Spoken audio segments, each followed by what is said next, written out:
থেকে পানি পালাচ্ছে। ওসমান হাদি ভাইকে ময়লা পানি দিয়েছিল না? মানুষের সাথে হাত মিলাইতে নাকি সমস্যা? কবি আল মাহমুদের কবিতা যারা পড়েছে তারা তাহলে হাত মিলাইতো।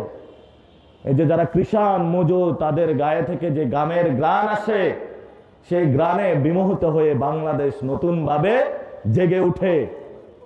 তারা যদি না থাকতো তাহলে বাংলাদেশ নতুন ভাবে গঠন হইতো না। এজন্য আমরা কথা না বাড়ালাম।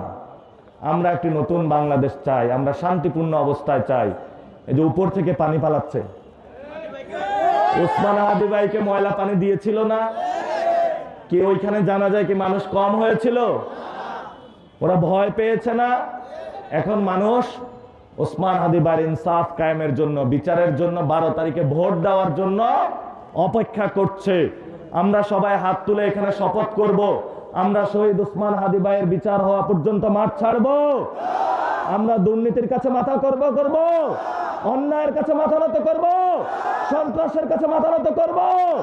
আমরা একমাত্র এক আল্লাহর কাছে মাথা নত করব।